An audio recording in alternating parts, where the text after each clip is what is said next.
Hmm. Malabo po ang kamuti ngayon.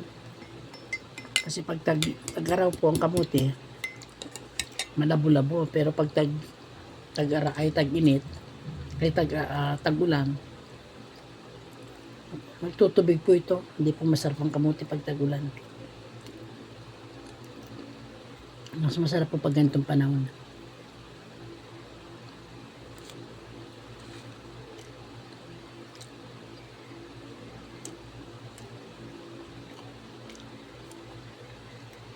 Kadalasan po ganitong almusal po. Minsan. Tapos yung saging. Masarap kasi yung saging pag ano.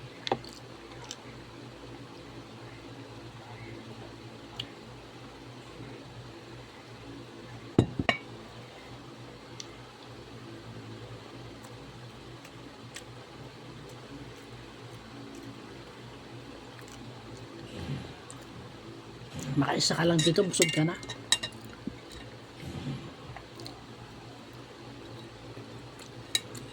Kalahati mo na. Alam ba ito kung maganda? Uy, ang ganda oh. Malabot. Yung isa. Lalo na to. Malabot talaga.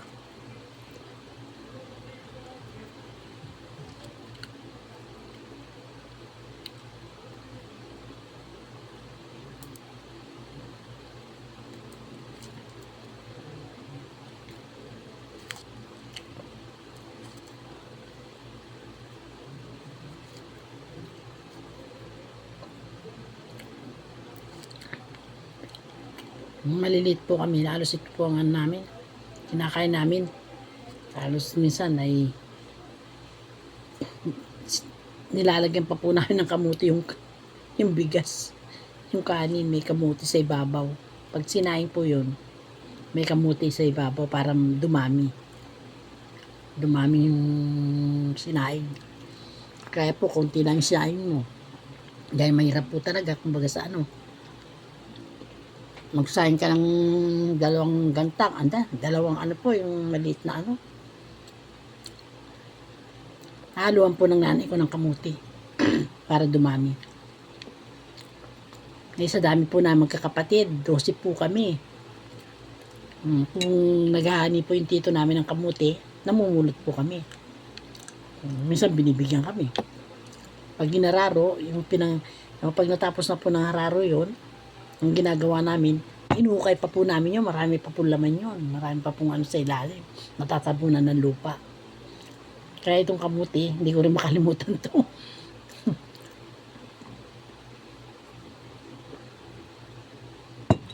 Ito po kasi talaga ang namin noon.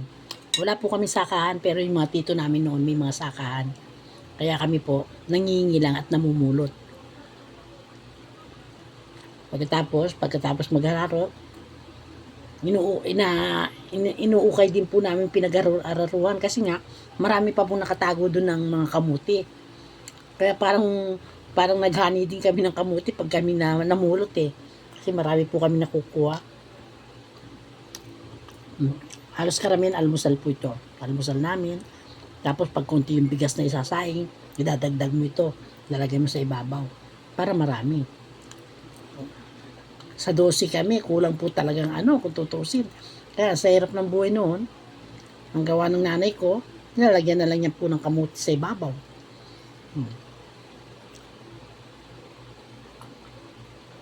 Para magkasya lang sa amin.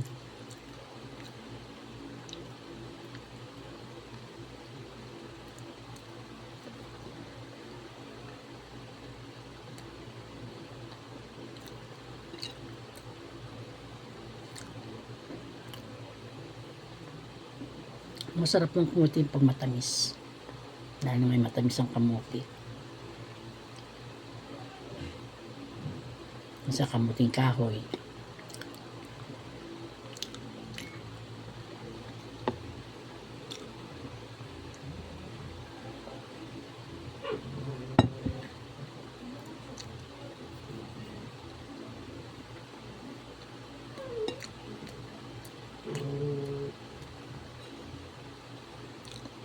Halos siguro po ngayon, halos ang kumakain ng kamuti, yung mga kasingidaran ko. Kasi pag mga bata, hindi po nila papansin ito. Iba na po yung ano ngayon.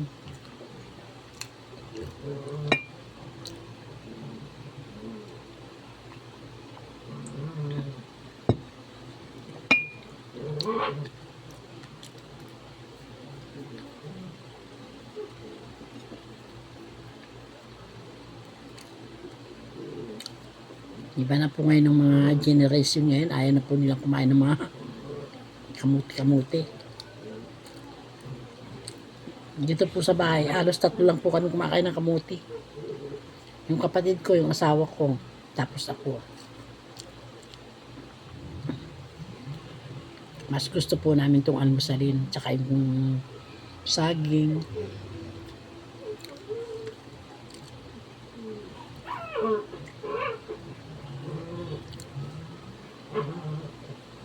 Nakakabusog naman po talaga ito eh.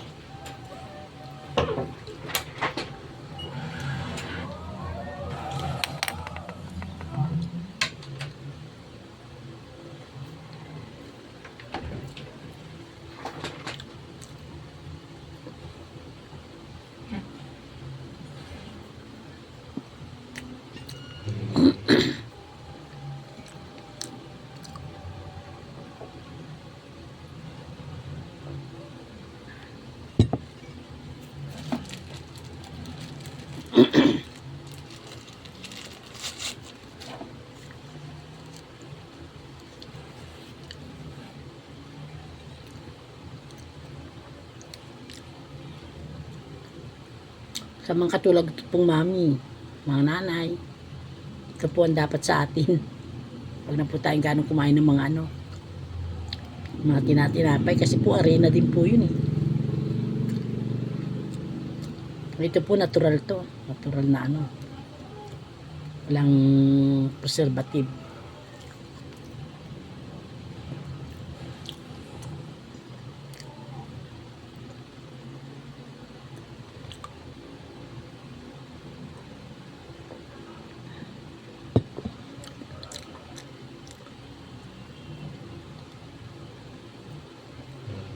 Lalo na po sa mga nagda-diet.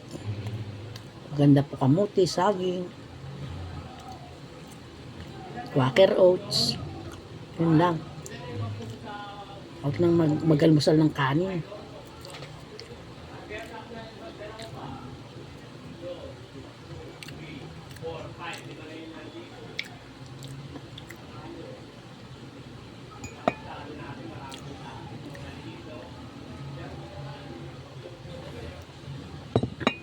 Kaya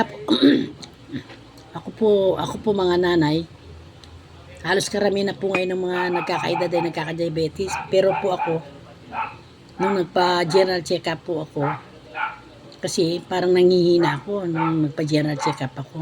Masyado akong nag-diet. Kasi talaga sa totoo lang po, hindi ako mahilig sa matamis.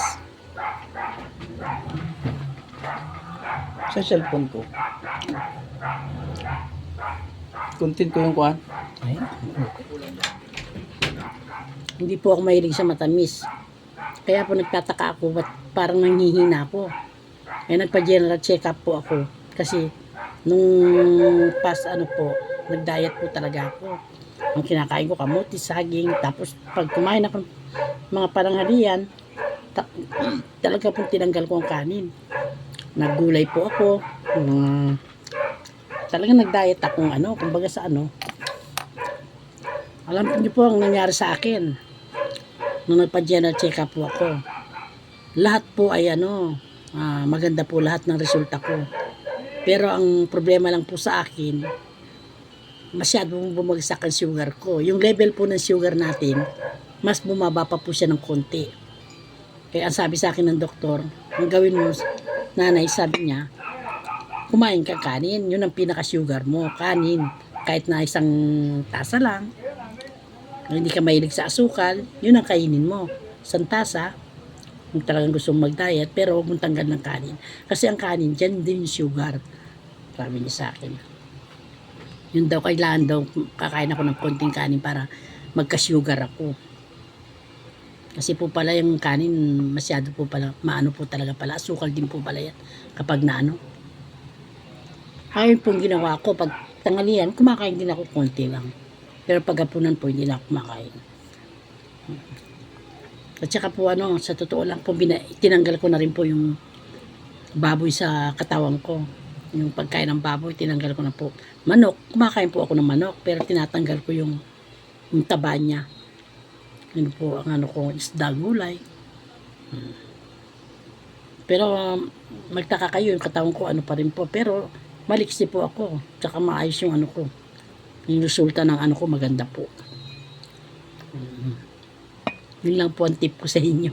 Hindi po masyadong tanggalin yung kanin pag yung gusto mag-diet. Kasi babagsak po talaga yung sugar nyo. Kasi po kaya po ako nag-diet. Medyo tumaba po ako noon. Pag umakit ako ng hagdanan namin, hinihingal na ako. Ang ginawa ko, nagtimbang na ako. Kahit ako makuha ko lang, kasi naging 70 po ako eh. Ang ginawa ko, nagtimbang ako. Doon na ako nag-diet na yung totally hindi talaga ako kumain ng kanin, gulay at saka lang. Halos tinanggal ko yung baboy. Pero bumagsak naman ang sugar ko, nawalan na ako ng sugar. Kumbaga pangit din po pala yun. Para din po pala yung kagaya, may sugar ka, biglang bumagsak. Manghihina ka din po pala. Kasi ang natatakot po kasi ako, kasi ang asawa ko, diabetes. Matagal na po siyang diabetes. 27 years old po siya. Wala pa po yung dalawa kong anak, diabetes na po siya.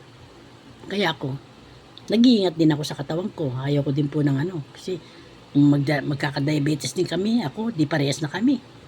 Ay, ang laki po ng yung maintenance ng diabetes. Kaya sabi ko, ingatan ko na yung sarili ko para sa mga anak ko at sa asawa ko. At least kung at least nandyan ako mag-alaga sa asawa ko. Yun lang po ang titip ko sa inyo kasi mahirap po talaga. Mahirap yung may sakit. Di baling, sabi nga, di baling ang kinakain mo yung kamuti saging, wala ka lang sakit. Kasi ang pagkain, madali pong hanapin.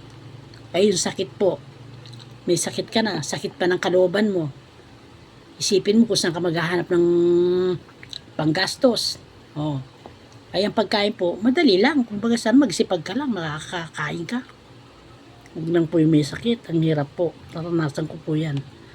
Kaya, hanggat mari ako, gusto ko maging healthy po ang katawan ko. Sige po mga nanay, maraming salamat po sa inyo. Sana panoorin niyo yung ko. Salamat po.